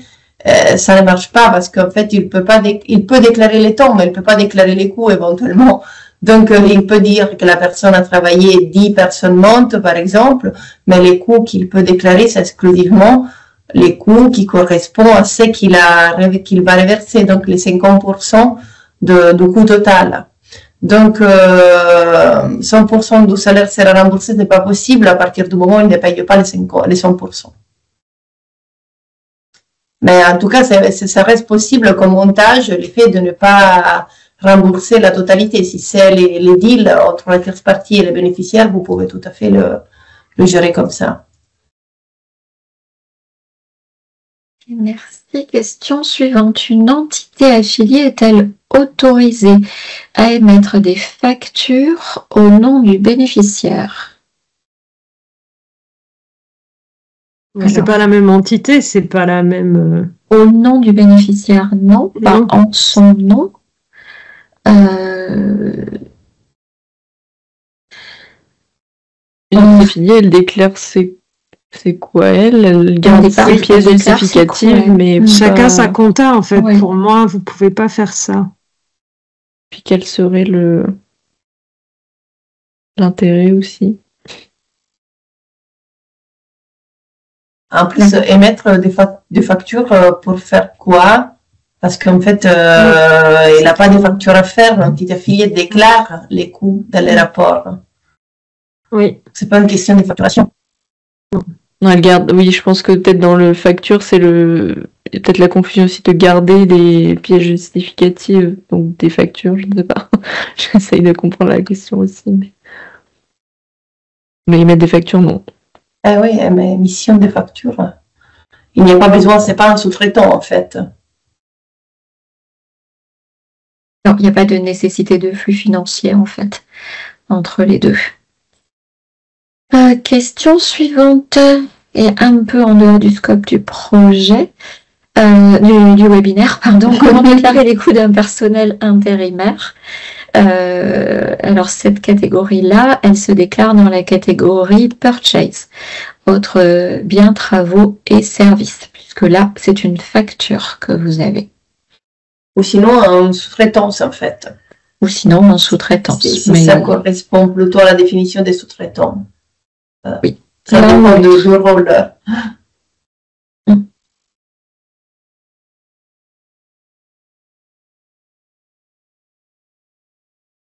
Question suivante. Est-ce que les informations administratives du partenaire associé doivent être enregistrées dans le portail Funding and Tenders lors du dépôt de la proposition? Oui, la réponse est oui. Vous devez déclarer dans le projet, dans la proposition, les partenaires associés, et surtout vous devez déclarer à qui et à quel partenaire ils sont associés. Est-ce qu'ils sont associés à un partenaire, à plusieurs ou à l'intégralité du consortium? Et typiquement, un partenaire associé n'a pas besoin d'avoir un PIC validé pour participer à un projet, alors qu'un bénéficiaire, oui, et une entité affiliée également. Un partenaire associé n'aura pas besoin d'avoir son PIC validé. C'était une réponse à une question plus haut. Est-ce Alors, question suivante, est-ce que le tiers peut facturer 25% de coûts indirects? Là encore, ça dépend du tiers. Oui, c'est vrai que c'est difficile de répondre comme ça. On l'a dit dans la catégorie subcontracting, alors c'est pas le tiers qui va facturer 25% si on se place dans cette catégorie-là. Lui, il va déclarer voilà sa facture de prestation qui va aller en subcontracting, mais le bénéficiaire, lui, quand il va remonter le coût à la CE, il pourra pas en plus mettre ces 25% de frais indirects. Voilà. Mais c'est vrai que sans savoir quelle catégorie vous parlez, si les entités affiliées, oui, les entités affiliées, c'est les mêmes règles que pour un bénéficiaire. Donc effectivement, il y a 25% de coûts qui vont s'ajouter quand il va préparer son rapport financier voilà, correspondant à ses coûts, par exemple. Voilà. Oui. J'espère que ça répond à la question.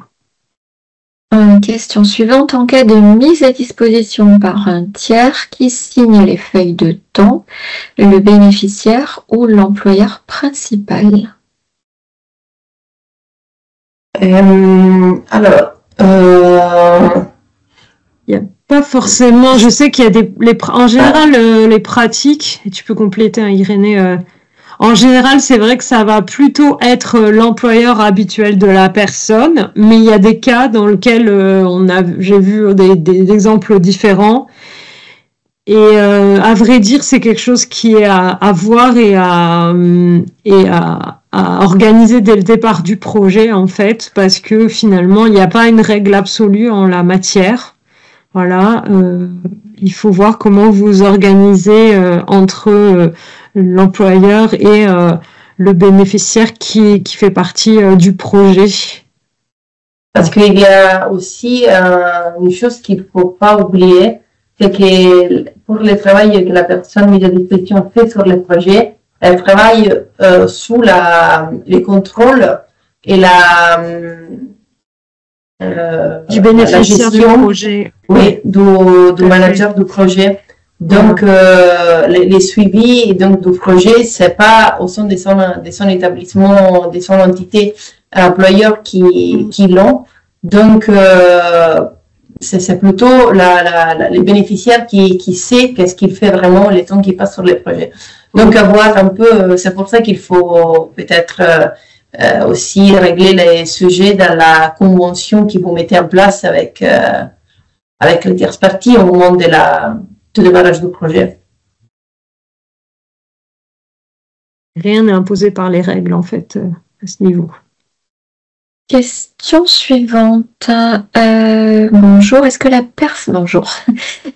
personne qui doit déclarer son temps doit le faire auprès de la tierce partie ou du bénéficiaire? Je pense que ça rejoint un petit peu aussi la question précédente.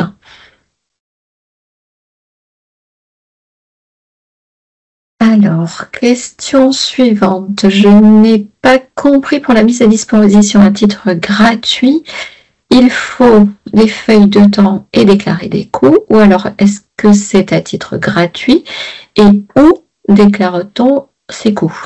Alors, peut-être refaire une petite synthèse sur le sujet. Ouais. Notre président a amené plus de confusion. En fait, il faut faire attention parce que quand on parle de gratuité dans ce cas-là, c'est gratuité, c'est-à-dire que concrètement, c'est le bénéficiaire du projet qui n'a pas à rembourser l'employeur, par exemple, qui va mettre à disposition une personne. Mais ce bénéficiaire, il a quand même la possibilité, c'est tout l'intérêt aussi de ça, de valoriser le temps de cette personne et du coup le coût, par exemple, si c'est une personne, et de le remonter à la Commission européenne, en fait. Et donc, pour cela, pour pouvoir déclarer les coûts, si c'est une personne, il faut bien, effectivement, avoir des feuilles de temps. Sinon, qu'est-ce que vous déclarez? Voilà. Donc, j'espère que c'est clair, parce qu'encore une fois, vous l'avez vu, c'est quelque chose qui est un petit peu abscon.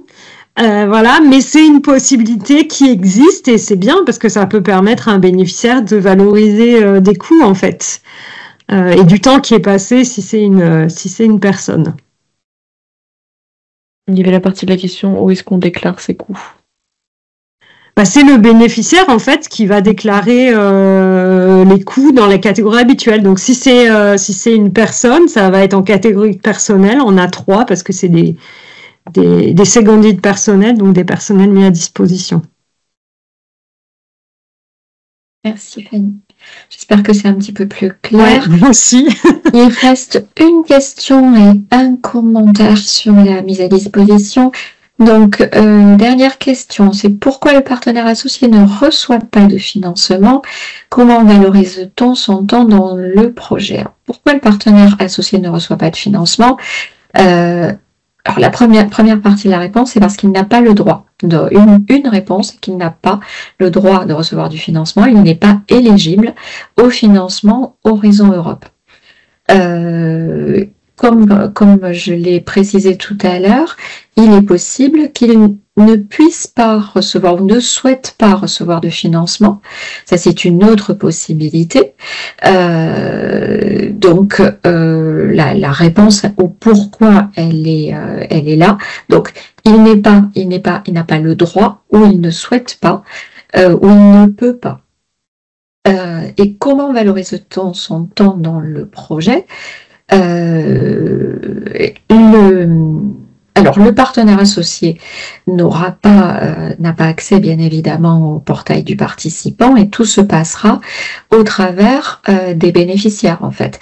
En termes de temps, la contribution du partenaire associé, ça peut être des hommes-mois.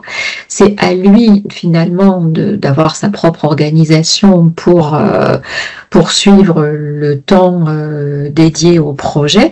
Et la déclaration sera faite soit au niveau du bénéficiaire auquel il est associé, donc dans le periodic report en particulier, quand on déclare les hommes-mois, mais il n'y a pas de financement associé à ce temps-là. Donc c'est soit au travers du bénéficiaire auquel il est associé, soit au travers du coordinateur si le partenaire est associé à tout le consortium. J'espère que ça répond également à la question. Et la toute dernière, qui n'est pas une question, mais qui était peut-être un commentaire sur le reversement ou pas en totalité du salaire dans le cadre de mise à disposition. Moi, c'est ça. Déjà, j'arrive pas à comprendre la situation de base. J'aimerais bien que la personne en question, elle puisse nous dire un peu plus sur la question de base, parce que c'est très hypothétique tout ça. Le micro, tout à fait. Tout à fait, avec plaisir, parce que en fait, on est en train de parler choses très très théoriques et voilà. Alors attendez, on va aller dans la liste des participants et vous permettre. Ce sera beaucoup plus parlant pour tout le monde. Mais bon, vous pouvez allumer votre caméra et votre micro, j'ai autorisé. Super. Oui, vous pouvez nous expliquer. Bonjour. Bonjour. Bonjour. Oui, très bien. Bon, merci pour ce webinaire très intéressant. Je comprends que... Alors, ma question, c'est vrai qu'elle n'était pas très claire parce que j'ai eu du mal avec le nombre de caractères Pas de souci. Et je comprends maintenant, en ayant écouté votre réponse, je comprends pourquoi ça peut apparaître comme un contournement. Et alors, en fait, c'est une situation un peu exceptionnelle parce qu'on a intégré dans un projet un enseignant-chercheur qui est dans une unité propre d'un organisme de recherche qui n'est pas co-tutelle de cette unité. Donc, en fait, cet enseignant-chercheur est accueilli dans l'unité. Donc, on pensait que le statut d'entité affiliée n'était pas le bon, puisqu'on n'a pas de convention d'UMR avec cette... En effet. Ouais. Voilà. Mais et en fait, comme ça arrive souvent dans les UMR, c'est pas parce qu'on déclare le temps que l'entité affiliée, elle ne demande pas toujours au bénéficiaire co-tutelle de lui reverser 100% du coût qui a été remboursé par la commission. Ou pas du tout d'ailleurs, tout à fait. Voilà, pas du tout. D'ailleurs, c'est un cas justement de mise à disposition à titre gratuit. On en parlait juste à l'instant, oui. Pardon, je laisse continuer.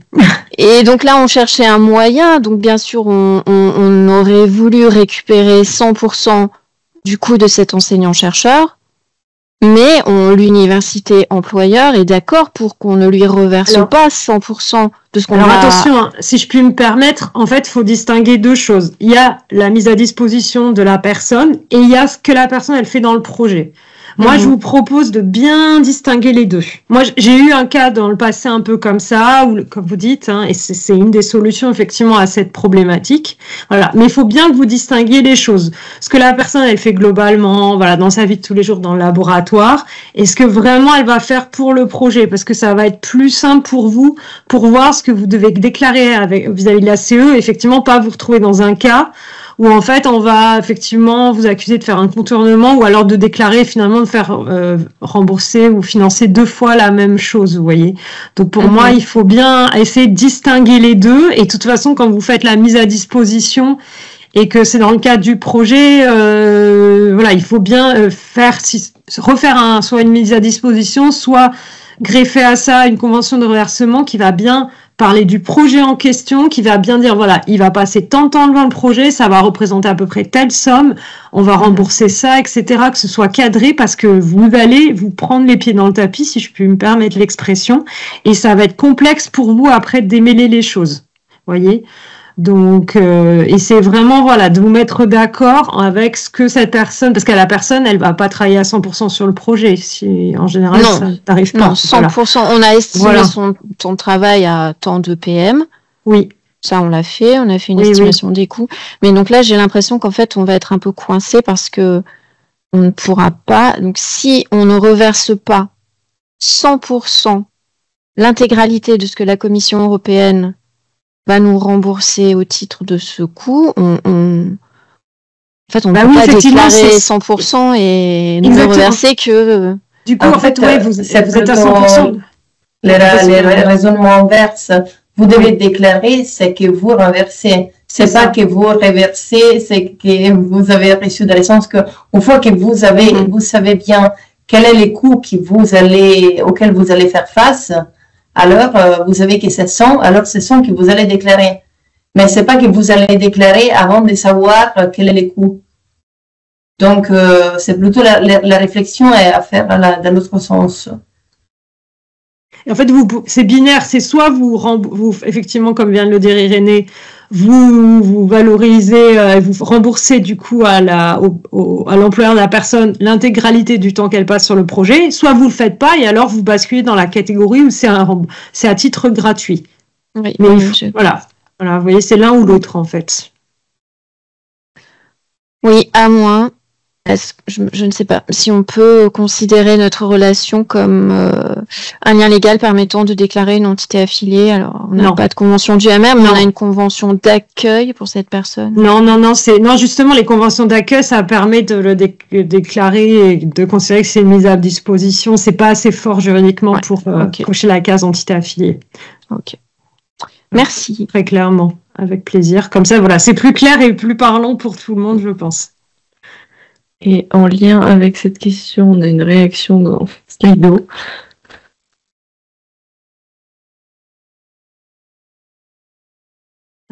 Donc je fais suite à la question à médaille gratuite quand on déclare le salaire et on fait de la valorisation de la salaire, mais si je choisis de ne pas déclarer le salaire dans le budget, est-ce possible? Oui, en fait, après, vous pouvez toujours faire le choix, ça c'est toujours le cas dans les coûts, de pas valoriser les coûts auprès de la Commission européenne. Et donc, si vous ne valorisez pas le coût, la CE n'a pas à mettre le nez dans les documents puisqu'il n'y a pas de coûts qui peuvent être rejetés éventuellement.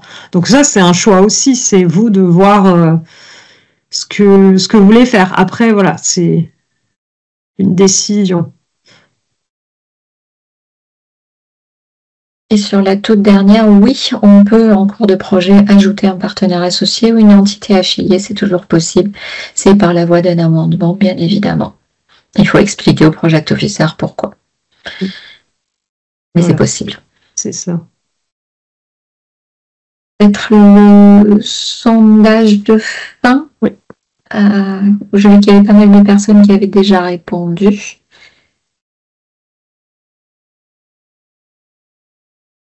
faut que je le retrouve. Mais il était ouvert tout ce temps, comme ça les personnes ont pu...